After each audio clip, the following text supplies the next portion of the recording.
Back at it again. Seejeanty, we're here.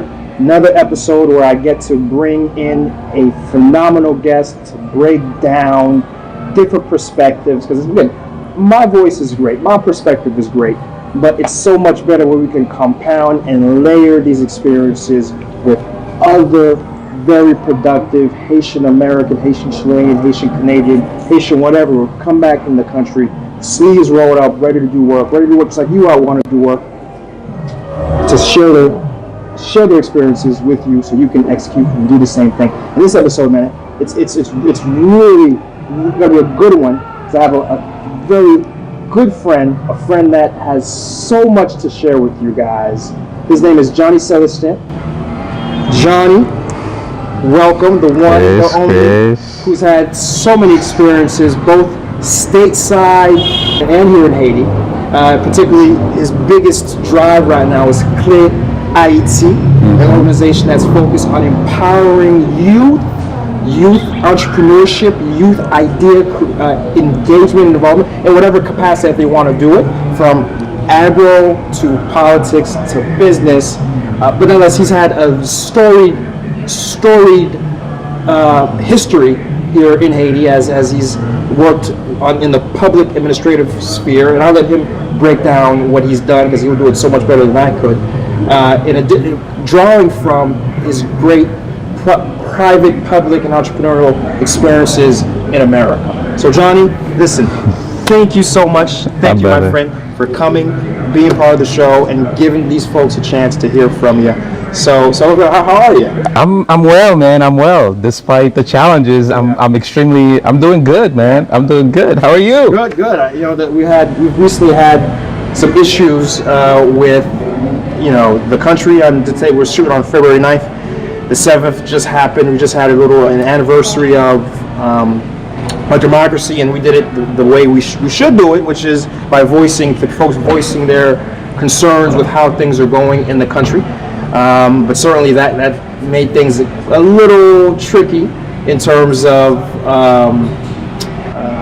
just coming out here today, Right. A little bit of Right. I'm glad that you were able to get through and come through and be here.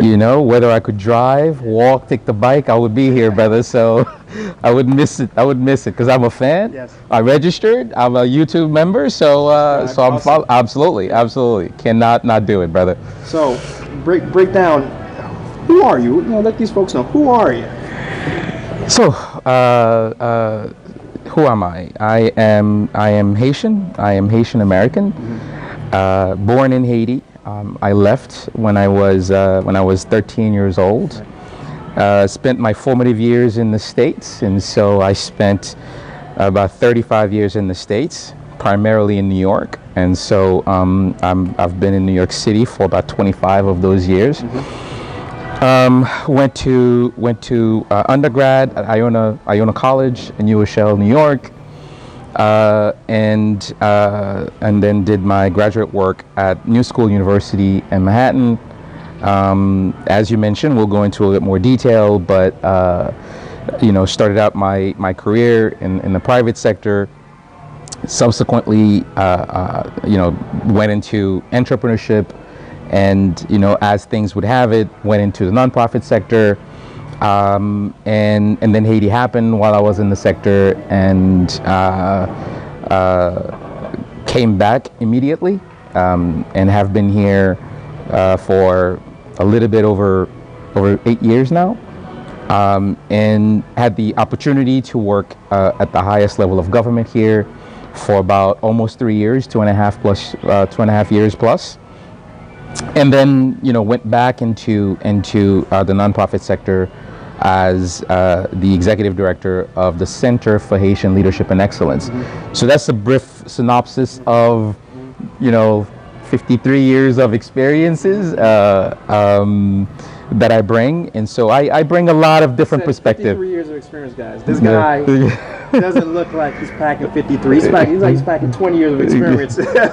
Young looking guy. I'll take it, brother. I'll take it. My knees don't say that though. My knees tell me I'm 53. Nice. But it's been a wonderful ride. I'm at the place where I'm supposed to be. despite its challenges, and we'll talk some more about those challenges. So I'm hoping that this session will be an opportunity for our friends to who may not be here, but who are interested in being here. I want to make the case why people should be here, as Haitians, as people of the African diaspora. And so let's get to it, brother. We will. Your pre-Haiti life. Now, you mentioned you're doing a few things, so you really kind of honing on that. But particularly, though, we'd love to know sort of like what were you doing before to kind of get ready to come into Haiti? Like, what were you? I know the times were a lot different then, but were you always back and forth, or did you? No, I wasn't. Although I think it was always clear in my mind that I wanted to be here. So I have to say that the trajectory of my career choices were about how can this be of value for the country in which I was born. So I had made specific choices in my career which were about getting me here. Yeah. So I started my career working for Blue Cross Blue Shields right after college, undergrad, and had the opportunity to then switch over to what was then called Anderson Consulting. And really, in terms of my professional experiences, I think my formative experiences really came out of Anderson Consulting, which eventually changed the name to Accenture. It's one of the big 5 consulting firms in the world. And that really opened my eyes, because I had an opportunity in the 7 years, because I left and then went back to Accenture. 7 years that I spent at Accenture, I never worked in the States. I essentially worked overseas. So I worked in France, I worked in London, in England, I worked in Switzerland, in Italy, in Holland. And that was above and beyond the opportunity that I had right after undergrad to travel those countries. So I traveled about 22 countries in Europe, backpacked through Europe right after college, because I worked through school, and I decided that I was gonna do something right after, which is something that I encourage everybody to do. I encourage my daughter, take a year right after high school and go discover the world. That really opened my mind and kind of transform how I thought about the world and where my place was in the world. And so when I went back, it was clear about what I really wanted to do. And so those 7 years at Accenture really kind of, when I say formative years in terms of how I think, whether it is in business, because those big firms, they really kind of format you in a way in terms of how you really break down problems and how you approach your work and your life. And so that was a tremendous opportunity. And I left Accenture not on a whim, but again, because I was committed to being engaged in the community. And so I was fortunate to have been in a room when an organization called the Robin Hood Foundation in New York was doing a pitch for consultants who wanted to volunteer.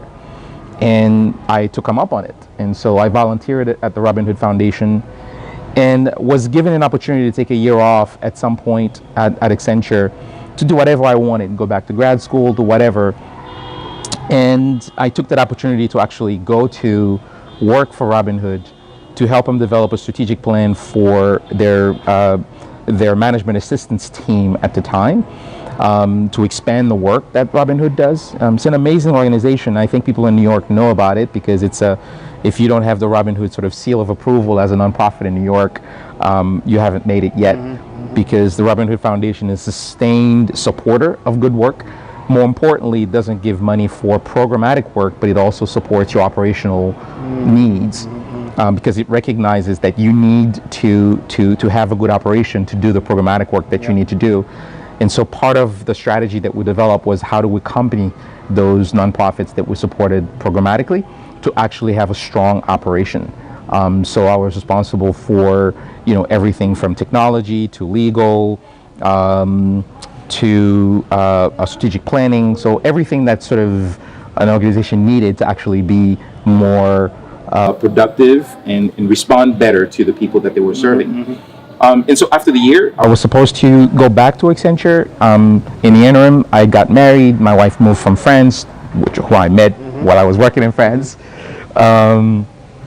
And the choice when I went back to Accenture was to take a project in South Africa.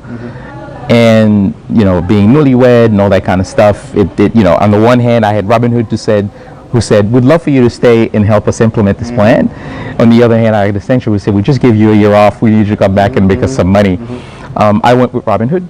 And so I transitioned to the foundation world, which again opened my world in a different place, because Robin Hood being an organization that is supported by some very progressive but extremely wealthy people.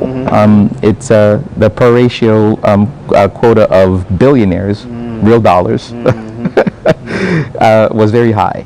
Was a lot of Wall Street support. So it really exposed me to people with a lot of wealth, but how they saw themselves in the world, how they saw the responsibility that they had in the world. After 5 years at Robin Hood, I again decided to move on, to go do something else, and I was going to go to Africa. Got a job offer from the Clinton Foundation to actually work in their chai program. And the offer was to go in Nigeria. Talked to my wife about it, and we had just had a baby. And did some research on Nigeria, and my wife was like, well, you can go, but we ain't going to Nigeria. So I said, okay, fine, I'm not taking a job, but the deal is that I need to travel to Africa and get to know Africa a little bit more.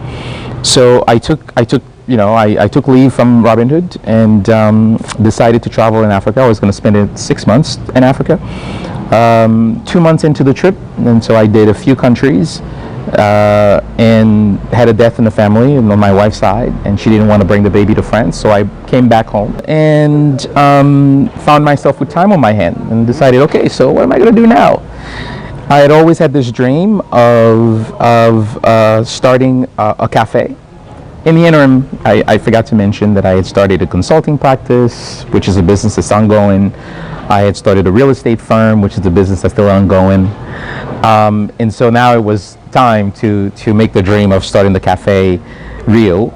And so I started what was called the Black Pearl, La Perle Noire, which was in New York and Harlem. It was one of the first coffee shop of its kind in the area where I was living.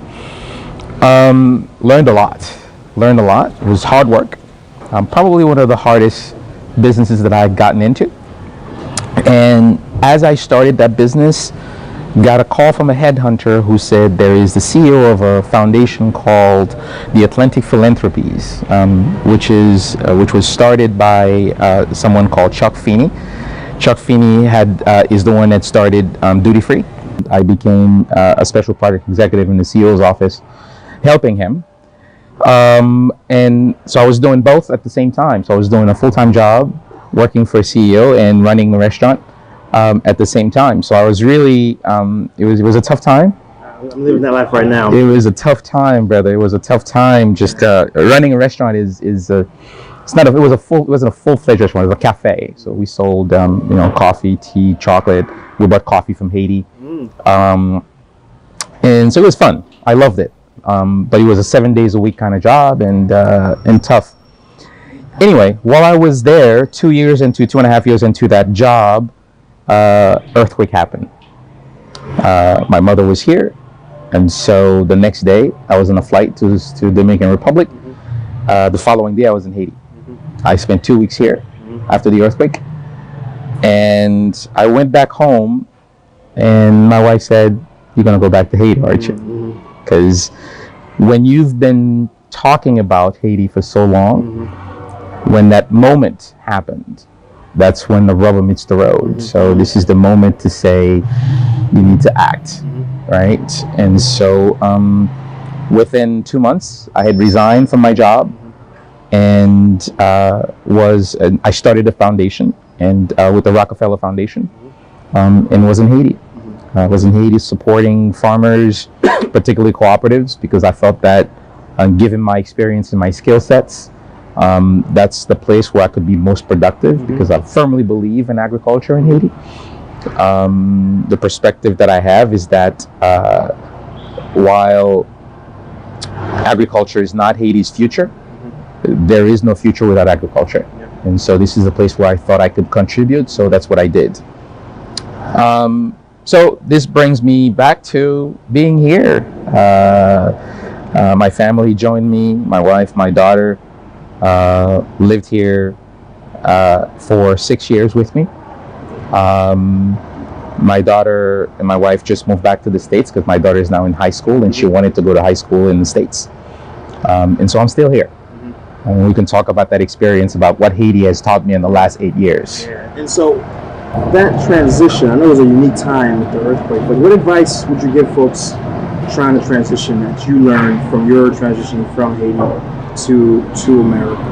So all the way around. From the U.S. From America to Haiti. Yeah, I think the first thing was you have to recognize that living here, coming here, you're coming into an existing cultural environment. So there's a necessity for you to adapt. Well, first of all, you have to be someone who's open-minded to know that, you know, there's a lot of stuff that you're used to having that you're not going to have, and you have to be comfortable with that. Yeah. And the second thing is your willingness to learn, your openness to learn. I will say that after 8 years, I'm still learning. And in fact, I have to recognize that even while I'm here, I live a particularly privileged life. And so I make an extra effort to actually put myself in a situation that would allow me to listen. So for example, you'll be in your car and you'll see me in the back of a moto.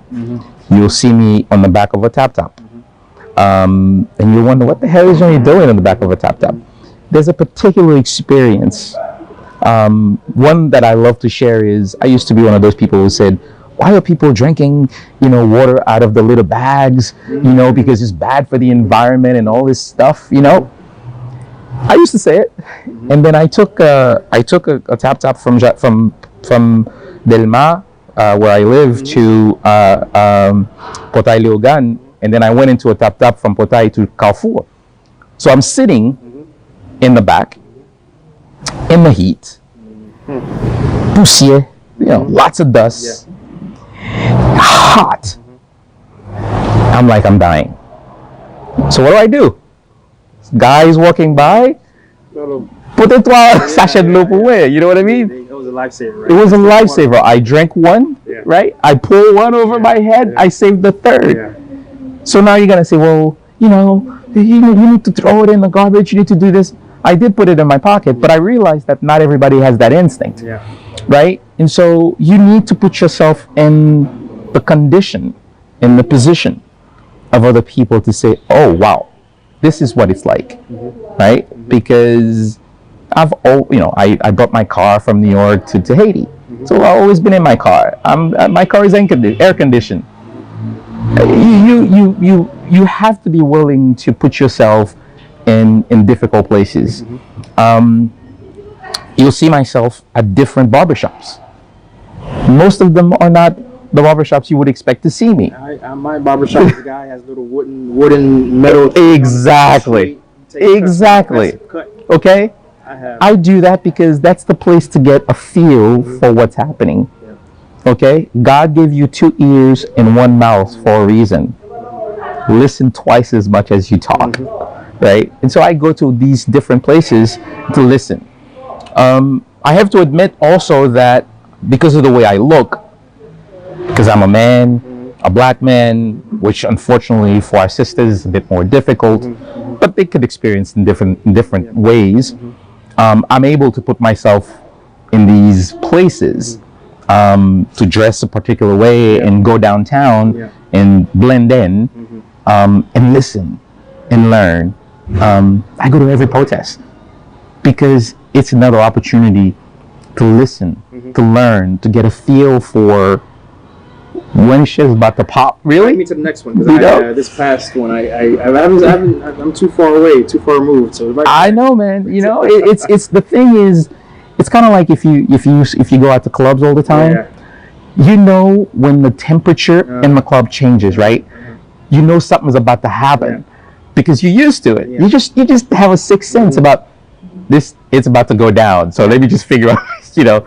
And I need that. You know, I'm a little guy. I need to always be aware and know my situation. So I make the extra effort to do that. So that's the first lesson, I think. It's the willingness to learn, a willingness to adapt, to listen, and of course, I think for most of us who are interested in Haiti, a love for Haiti. I think anybody who's here simply want to see this place be better, whether they were born in the States as Haitian Americans or Haitian Americans who were born here and moved to the States. It's recognized that. The other point I'd make is something that I experienced with my own family. I have two older sisters. Not everybody needs to come to Haiti. And we need to be comfortable with that, right? It's not for everybody, right? So my sisters are not gonna come to Haiti. And the only thing I asked of them is be the kind of citizens in the US that can be allies to the work that I'm doing here. So I don't need you to come here. Just, it's fine, right? And it's okay, right? And so that's kind of sort of how I would position my view on being here. Yeah, it's like not everyone's a business person. Sometimes on some days I'm like, I wouldn't wish business on my worst enemy. The stress and just the uncertainty. Absolutely. And on the same vein too, you know, coming to a developing country isn't for everybody. It's not. Right? And so, but there are things you can do even there, perhaps. A lot of times I say, you know, sometimes maybe the best thing you can do as a diaspora is find a way to safely invest, you know, in someone who's doing something over there. And that's a topic I do An Nou Pale down the road, but stuff like that certainly we can piggyback on. Absolutely. So when it comes to you're here, so now that you're here, talk in brief. So once you got here and after the earthquake and you started the organization Rockefeller, how did that go? And then what else have you done in succession since then? I expended a lot of time, a lot of resources, money in particular, that were, as a business person, that didn't give the impact that I expected. And the reason is because, again, I came in the hope that, you know, we can go into these cooperatives and we can transform, you know, how they operate for the betterment of the larger community, because, you know, cooperative is an important tool that I still believe very much in. But what I've learned is that I needed to temper my expectation and, again, realize that there are different forces at play and position myself as a trusted partner. And so the second lesson that I've learned is that the change that we need to make will happen over time because it requires trust, which is, I believe, one of the fundamental challenges that we have here is a lack of trust. Trust in each other, and trust in our elected leadership. And so the lack of trust stifle a lot of creativity, opportunities, just simple things that we could do better, right? So for me, that was the second lesson that I've learned. And so I did that work for a couple of years, and through a mutual friend, actually, with whom I had worked at Accenture, she at the time was the chief of staff for Laurent Lamotte, the prime minister. And I went to see her just to catch up. I had seen the prime minister at different occasions through my engagement in the Diaspora, different meetings. So he'd seen me around, but I didn't know him. And as I was leaving my friend's office, the prime minister was coming up, and oh, Johnny, you remember my name? I don't know how. So what are you doing here? I'm like, oh, I've been here. Like, I'm working here a little. And that was that. I went on my merry way. And as I'm sitting, it was a parent-teacher conference at my daughter's school, and I got a call from my friend Says, the Prime Minister would like to see you. I was like, oh, okay. I failed to mention that I had done some work for him before he became Prime Minister. As part of, I was a member of the Haitian Diaspora Federation. Okay. And the first version of that, which is now the United Front. Right. And Judge Lionel and some folks were meeting with Laurent Lamotte prior to him becoming Prime Minister. I think he was Minister of, at the time he was Minister of Foreign Affairs. Okay. And so they said, oh, Johnny, we were just talking about you, and there's something we'd like for you to work on, to develop. And so, long story short, they asked me to do it. I did it. And so the PM sort of knew of my work. So to move back to this meeting, he called me, and I said, well, I'm in the parent-teacher conference. I can't come right now. She says, well, can you come afterwards? They wanted you to come right then and there? Right then and there, right? Okay. Le chef release, he goes, so in any case, I went there. It was 7:30 or 8 o'clock at night. He was meeting with deputies, senators, and his team. And he asked me to join him.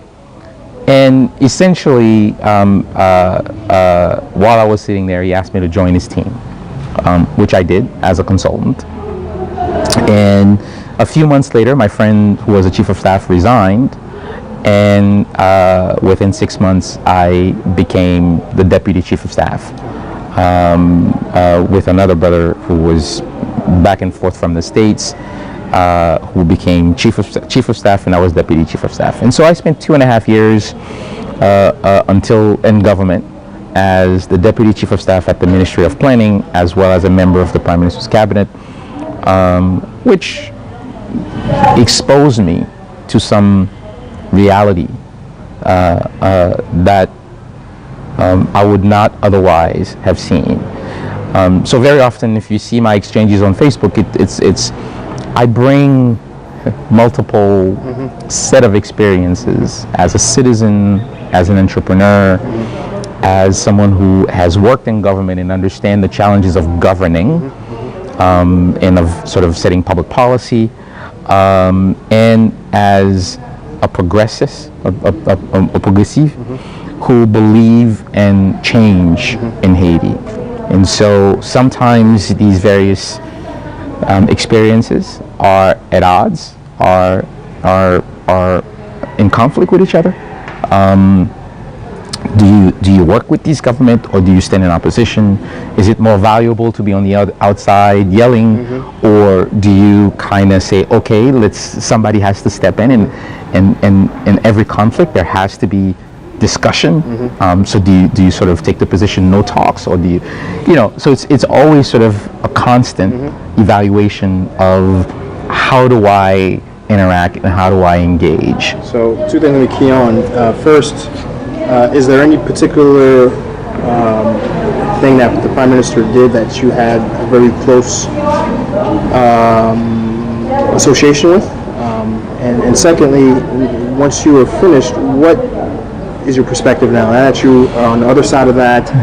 Like, how do you, because from the outside in, my folks who watch me know I don't particularly have a good perspective of government as something that is here to help people like us to come in and try to do good. So now that you're on the other side, if you feel certain, why do you feel that way? The first thing I learned in there was there are a lot of very smart Haitians in government. There are a lot of very dedicated Haitians in government. The proof is in the pudding. When the earthquake happened at 5:05, I believe, it killed a lot of professionals who are still in their offices. So the idea that people leave the office at 3, right? This is a fact that we lost a lot of great people who are still working. That's the first thing I learned. I needed to get over that prejudice of people are not smart, that people are just, all of them are there for the money, they just want to, et cetera, right? The things that were believed. The second thing, particularly when I was inside, was there was an interest in modernizing, which met a lot of resistance. Some for normal reasons. I was a consultant in change management at Accenture, So I understand that change, people are resistant to change. Hence why a firm like Accenture got paid a lot of money to have change management consultant on staff, whether you're implementing technology or you're implementing and trying to implement a strategy, right? Now you're talking about social change. There are people who are resistant. Even if it was going to be good for them, they know what they know now. They don't know what the future is going to bring, so they will resist to that. For example, we brought in Salesforce. The idea for Salesforce, obviously, was to bring transparency, was to have dashboards so that people could actually see what came in, what went out, how it was spent. For when the Prime Minister did his monthly meeting with the ministers, to have a dashboard that showed what the expectations were and how far they were moving along those things. That didn't happen, right? And that didn't happen because what people don't understand is that people who get into positions of power have backing.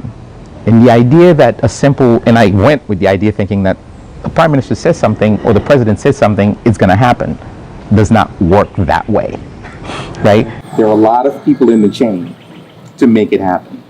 And part of the little success that I experienced in the file, the dossier que je portais, that I carried, was because I was aware enough of myself that I never put myself in a position where people saw me as the deputy chief of staff. I had seen that the people who were cleaning, the drivers, just the regular folks, right? I had lunch with them, and so when there was an attempt to block my work or dossier that I was carrying, they told me where it was. And that's because I treated them with respect. I treated them as people, right? So that's something that's important. And so I think, our problems are both complex and complicated.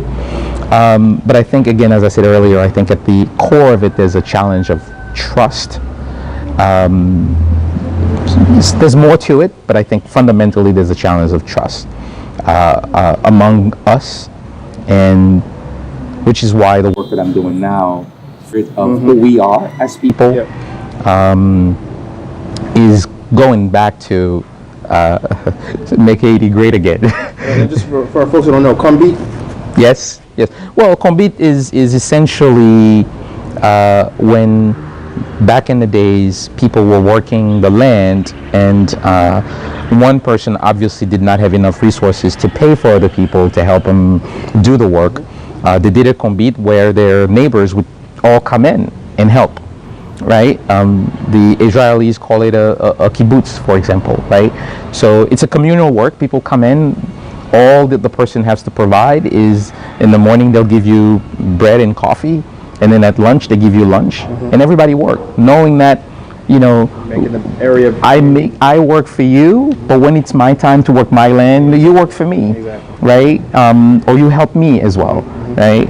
And that's a very important thing that is in our culture that I wish would get back to that, right? What's happened is this disconnect between us as people, as human beings, and as a result, we all fighting each other when the resources are there. And had we find a way to move collectively, we probably could have gotten it done, right? So that's what I'm teaching people now. That's what I'm focusing on now. How do we get back to those values, right, of Combit? And so successes that you, one or two perhaps, that you felt you Yeah, there were one or two projects that I felt that that I was able to move forward, particularly in road construction, that we're part of, and we're able to sort of stick on the companies that were doing them. I think we try to promote good public policy, but in a context where there isn't discussion in civil society about public policy. You have no what do you call it? You have no constituency, right? That are pushing. You have no group of people within the larger society that are pushing for these kind of common good public policies. You might have an organization, right? But there isn't enough spaces for conversation to take place. And so, I just one example, it happened to me in the States. Right after the earthquake, I did 6 months at the Clinton Foundation as the Diaspora liaison for the Clinton Foundation. I remember the first meeting that the Clinton Foundation was having, the president was having with the Prime Minister in New York. And when I look at the roster of people invited, they were all U.S. Foundations or nonprofit organizations. And so my job, representing the diaspora, was to get as many diaspora organizations on that roster. And I called all the people that I knew to say, I need you to advocate for you. You heard about this meeting and you want to be part of it. I did not get a single email that I can go back to say, the diaspora or the Haitians living abroad know this meeting is happening and they want to be part of it. Why do you think right? it was? I don't know. I don't. That's the thing, right? I don't know. Is it changed now? I feel maybe the diaspora is a little more organized than before. Totally. Do you think Totally. things improved? Totally. I think things have improved, despite some marginal differences that we have in terms of approaches, which are normal. I think people recognize the role of the diaspora and the need to do this thing collectively, right? But it's just an example to sort of say, if you don't have a constituency, like President Obama says, you need to make me do it, right? And that's politics. And politics is everywhere, and it's in everything. How much of the issue of lacking of the will and push that you mentioned, Prime Minister, and maybe not having the constituency, has to do with the federalist system we have in Haiti? Because in the States and even other places, developed countries, you have, as minuscule as the HOA in your apartment complex, and then you have the city council, and then you have the county board, and what the county does, and then you have the state, but then in the middle of that, you have different coalitions, right, in between, and then from the state, then you have, so you have a layered. In Haiti, we don't really have. We have a magistrat, you have the kazek. Right. But then there isn't. Well, I think the system is actually, it needs reform, but I think the structures, I wouldn't throw away the structures right now, because what we have, you have your. We add a layer that brings sort of local problems, local revenue, and the local problems can be solved by local revenue by them coming in. We don't have that mechanism. We do actually have the mechanism, because what you have in the Kazakh, right? The Kazakh is a conseil. What tends to happen, and this is why, for me, the work in leadership is important. You have the Kazakh whose actually role is it's a board, essentially, of community people, right? We'll just take a simple example of how the budget is developed. The budget is developed. It should start at the local level with the Kazakh, who's supposed to bring the community together to say, what are our needs? What do we need to do? What do we want to do? That is done in collaboration with the mayor. That then is rolled up, right, in a work that the Ministry of Planning is actually responsible for doing, which is called Étape sectorielle. Essentially, it's an opportunity. There are some folks who have that job at the Ministry of Planning. They go throughout the country as these conseils, as these boards are having their meetings, right? These folks are there to instigate the conversation, to roll up what came out, right?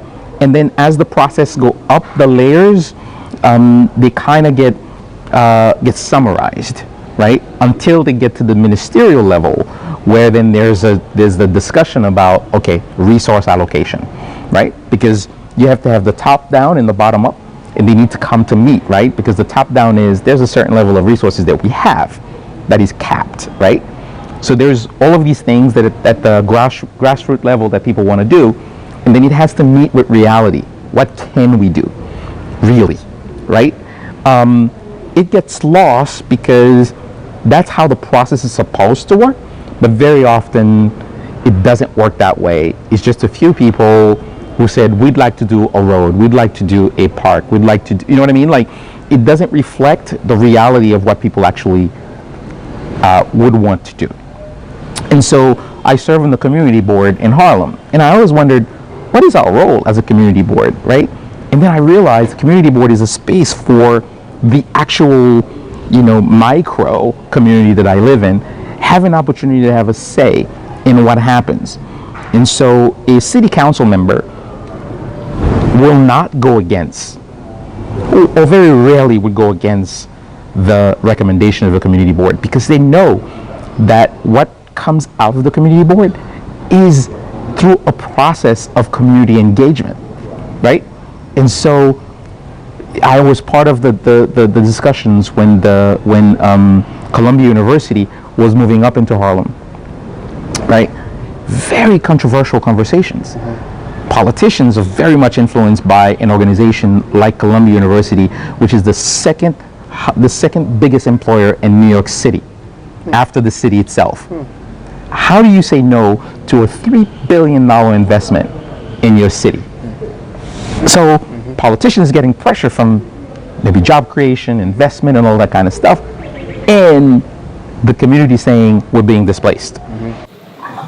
So you have an opportunity for. So that's when I recognized the role of the community board. I didn't understand it. I'm like, this is just a place for people to gripe. First of all, it is a place for people to gripe. You have to have a release valve for people to gripe. So the conseil is that space for people to gripe, but also it's a space to actually bring the collective thinking in the community. The problem is that it doesn't really reflect that, because they don't engage the community correctly, right? And so we just did a project last year, finishing this year with IDB, to help educate people on the budgeting process, so that they understand the importance of them participating, right, in these conversations, but also for them to be very realistic about what's happening. There are communes in Haiti who don't raise $2,000 in taxes a year, $2,000 US. So you have communes like Pétionville, Delma, who raise a lot of money. You talked about your public administrator and then what you've gotten, and so afterwards, talk a little bit about that. How the after. So afterwards, I transitioned to becoming the executive director of the Center for Haitian Leadership and Excellence. Of course, I'm also an investor, so I've invested in a few companies here. I think that's one place, I know you would be interested in. There are some companies who are trying to do good things here, and you mentioned it earlier, and I think I need to stress that. First of all, people need to recognize that there are opportunities here. I mean, this is a place where everything needs to be done. There are tremendous opportunities with huge challenges, but tremendous opportunities. So for those who are interested and who are risk takers, I think finding those niche opportunities for them to invest in is the first thing, right? For me, I've committed my time, 80 to 90% of it, and this work that I'm doing at the center. The center is a center for research on leadership development and community development. It's training. We want to really change the paradigm on leadership, what people think about leadership, because most people here understand leadership as being the boss, as the chef. When a leader really is the one that's able to get people to understand the challenges, understand what people's interests are, and be able to galvanize people towards a common vision and communicate that vision in a way that's compelling. So we believe in servant leader specifically. There are different models. We believe in servant because we believe that it's important to push the idea that a leader is here to serve, not to take, right? And then the third thing we do awareness raising, because we want to show positive things happening. So we do a lot of videos, case studies, and all kinds of things like that to show, positive initiatives that have been done at the grassroots level. But at the same time, like I said, I do the investment. I have I'm about to start a company BP, not BPO, but BPI, Black Pearl Innovation, Appel Noir Innovation.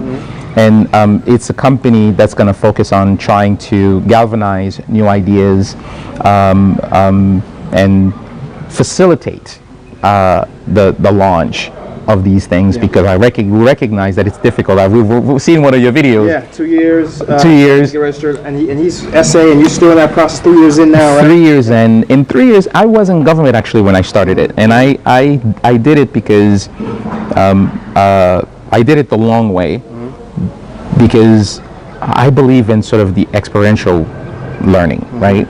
It's, if I'm in government and I'm able to call someone and they make it happen, I don't know how it works, right? So I went in and I applied, right? I've lost a good amount of money with lawyers who didn't do what they're supposed to do, with the state. I did the program where they said the single window. I don't know if you had heard about this. I heard about it. I gave them $4,000 for the single window, and then 2 months into it, the website went down because the Haitian government didn't pay the provider, and I had nowhere to go to ask for my money. Yeah. So I've lost that, right? So I had to start over. Took a second lawyer.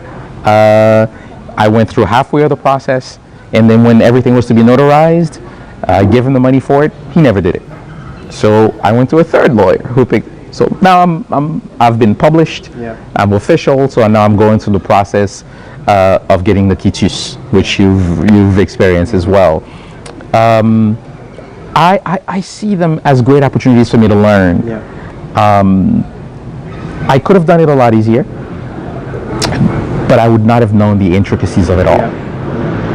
And I think part of my role as someone who's also teaching entrepreneurship to a lot of young people is to be fully knowledgeable, not from a theoretical perspective, but to say in practice, this is what it looks like.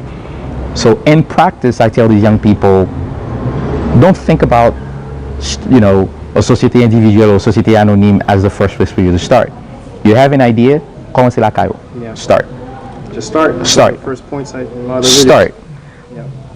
I do believe that you need to be registered, because unless we have this constituencies of registered companies who can advocate and demand public policy change, you're not going to get it.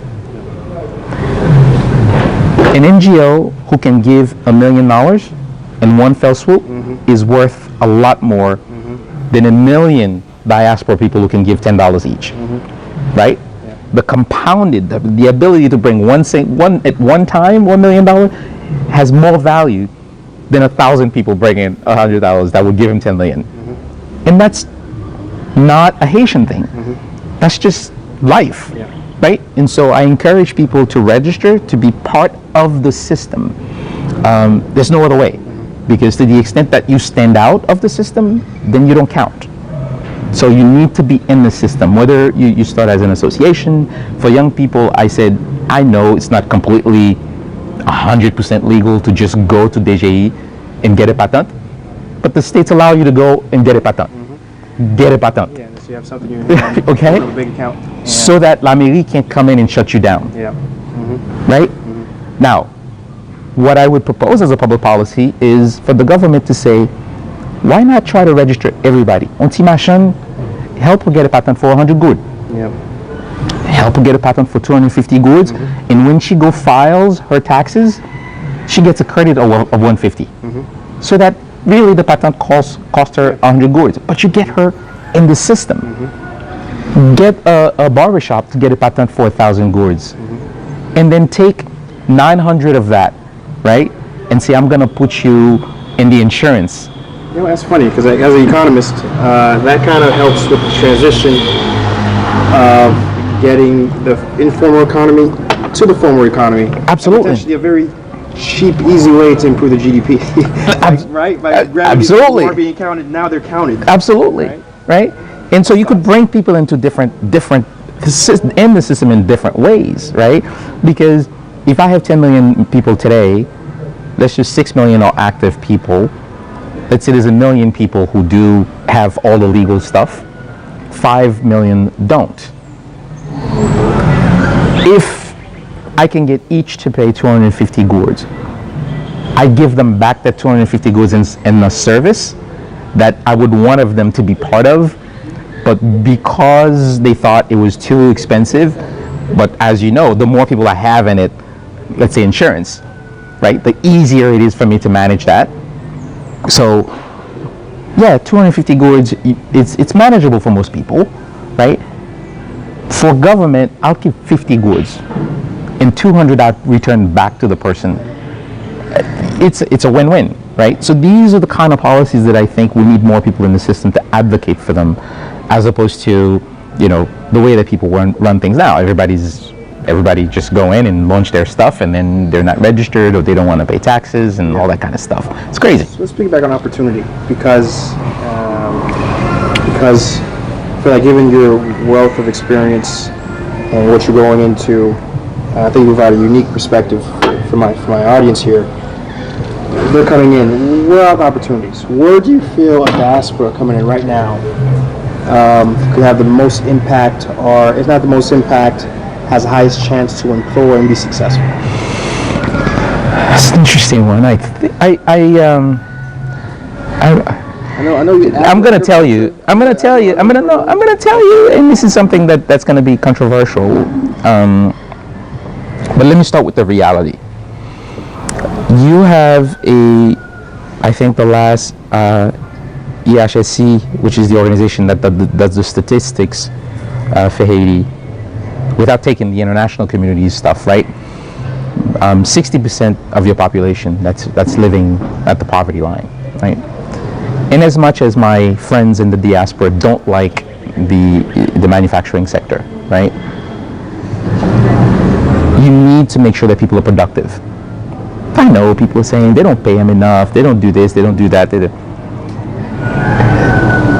When you have that many people, and for you and I who drive around this country all day, every day, young men are just sitting around playing dominoes. Mm-hmm. It is a recipe for disaster. Mm-hmm. Inactive young men, young women will explode because there's too much energy that's being built up.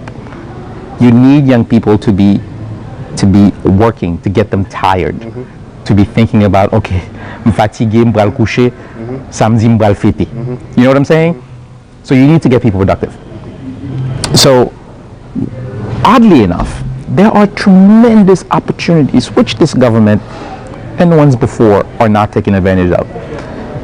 We have the opportunity to create 100,000 jobs, and people are always complaining, how come, you know, Caracol and Codevi, they had promised 100,000 jobs and it's not happening? It's not happening because, I'll give you it, the Koreans have actually taken over the market. They've paid the government of Haiti 3 years in advance to give cash to the government of Haiti to build the infrastructure that they need to create more in Haiti. Right? They're not stupid. They know why they're doing it. If they produce here, it's duty free for them in the States, which is their biggest market. Right? They want to grow that sector. We can get to 100, 150,000 jobs. As we all know, 150,000 jobs, multiply it by 4 or 5, right? Plus the other ancillary jobs, those are direct sort of family members, but plus the ancillary of other businesses that are going to be created around for food, for all kinds of other services. It's huge. Yet we're not making those investments. I think PPP between diaspora and government, public-private partnership, are huge in that specific area. I think when you look at the value chain in agriculture, and I'm biased because I was born here in Port-au-Prince, but I have a love for agriculture because I recognize the role that it plays here in Haiti. If you want to touch the great majority of people who live outside of Port-au-Prince or outside of the big urban areas, right? In agribusiness, tremendous opportunities. And the Dominicans are taking advantage of it today. While on Sapit, you go to the border regions, when I visit them, the Dominicans are buying our products off the tree. They'll go in and they'll say, before your coffee is even grown, I'm buying it from you. Oh, and guess what? You don't even have to bring it to me. I'm gonna come and get it. And what do? They take it, they process it at home, And they resell it. and they resell it to you in the supermarket here. Come on, right? And you could go across the different value chain. Same thing. Obviously, there needs to be public policy to support it, right? But I think if there were enough people investing in those areas, then there would be enough people advocating for good public policy in those areas. Two things: manufacturing and an agribusiness. Agribusiness, you know? Because guess what? Today, the Dominicans are advocating. They have Haitians that they've hired to advocate for their own benefits. And you know what?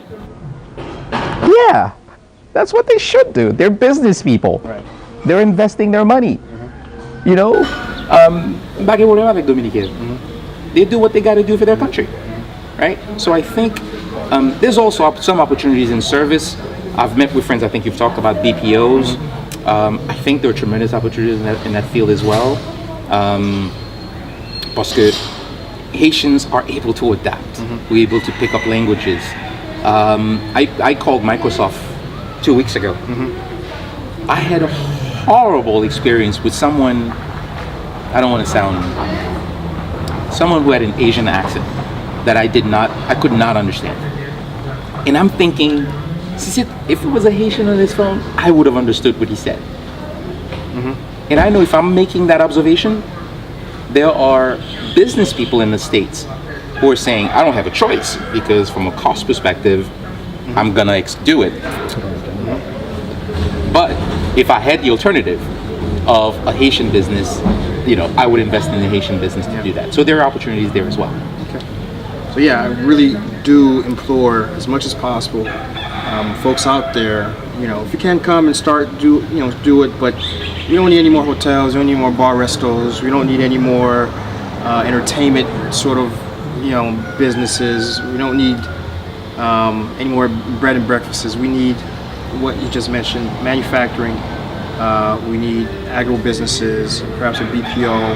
And as more folks are there, the more folks can advocate, the more folks can potentially help push public policy to support those things. What is next for me is an interesting question. I honestly don't know. I think I am here. I am hoping to continue to be here and engaged. I am, this work that I'm doing now is extremely important to me because I think it could have the Center for Haitian Leadership and Excellence.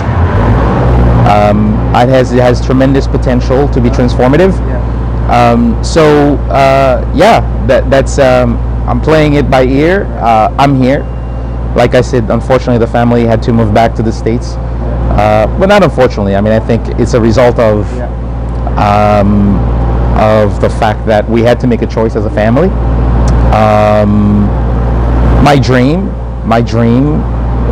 if you ask me, not what's next in the next 5 years, but the next 20 years, is I've bought a little piece of land out in Caille-Jacmel, is to finish my property in Caille-Jacmel, to be retired and to be teaching in a university here, teaching leadership, teaching entrepreneurship. I believe in the necessity. I believe that we need to share our experiences. I fundamentally believe that. I love Star Trek when they do the mind melding, right? When the one generation sort of shares their experiences through the mind meld, right? We can't do that yet, but I think we can. We must share what we've learned so that we don't repeat those same mistakes. So that's what's next long term.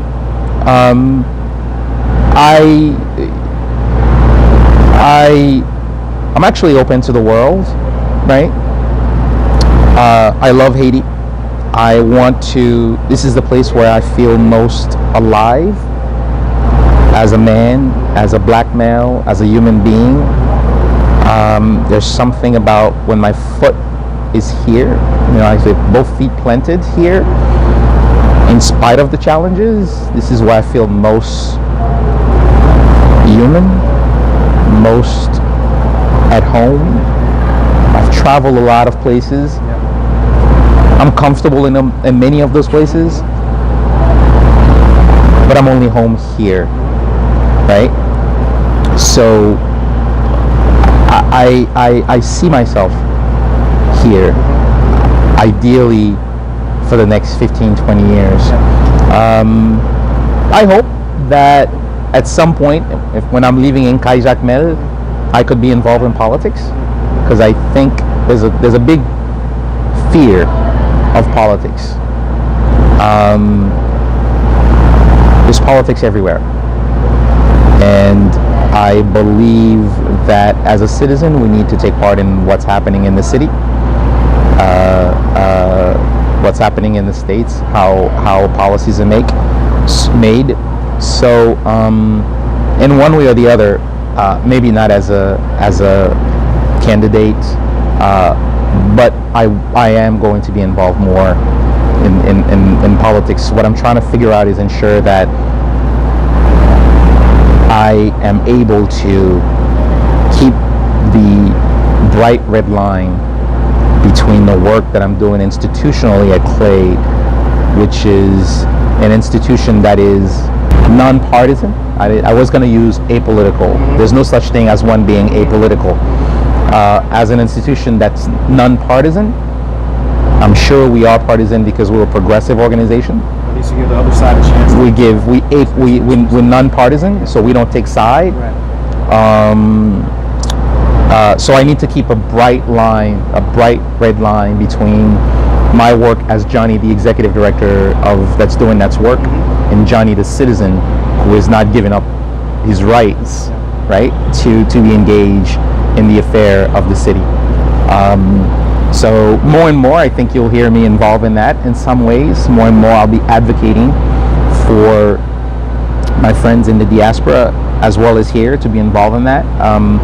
We're already involved in that in many ways in my work at the United Front. We're going to get to talk about that yet. Yes. The organization is doing quite a very impactful things. Yes. There are things that were a part of very early was 2011, helping draft legislation that 2011 that helped folks be able to engage and be, citizens, right? Be allowed to vote formally and do a lot of different things, and which I've been taking advantage of. A lot of folks will be able to take advantage of as well.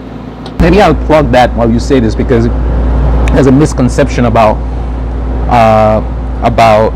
the ability of Haitian Americans to access their rights here. The change in the Constitution allows us to have dual nationality now, which I have. I have a U.S. passport, and I have my Haitian passport now, so I have my SIN, my everything, and so I'm able to vote. And a lot of people can do that, whether you have a U.S. passport or a French or Canadian or Dominican or whatever. What's lacking is, and that's what we're fighting for now, is to change the electoral law so that people can vote from wherever they are. And so, as a U.S. citizen, when there's election, I can go to U.S. Embassy from here and vote. Conversely, a Haitian who's in the States should be able to the U.S. Embassy or consulate or somewhere, to take part in that franchise. So that's what we're fighting for, in addition to some other things in terms of the certain other rights that people who are living overseas should have. But fundamentally, we want to be part of social, economic, and political life of Haiti as Haitians who are living abroad.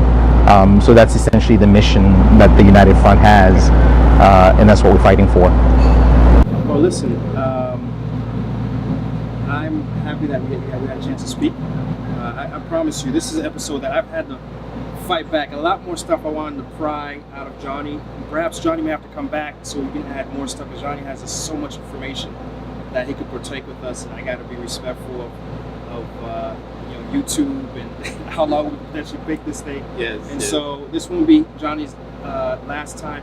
Folks who are watching, please, if you have questions that when Johnny returns, we can ask him and we want to key in on. Let's do that. So leave some comments below.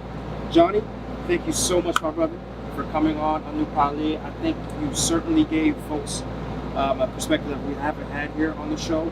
I think folks will certainly heed some of your counsel and act on it. And this is what it's all about: bringing diverse voices, diverse perspectives to help us. And again, visit Play IET. They're doing some great stuff, empowering folks. The organization is in fact, I was just watching Shakala. You had some folks on there. Yes. And so again, you know, the organization is really doing and really growing and really scaling and doing some great stuff. So Play IET, look out for Black Pearl Innovation. When that's able to finally get through the rigmarole, and just follow Johnny in general on Facebook. He's always dropping some really good gems and really good commentary about what's going on. So follow Johnny there. And Johnny, again, thanks so much, man. Thank you, and I I have to commend you because I think this is information is the most important asset, and I think for many people this is a classroom, an opportunity to share and learn.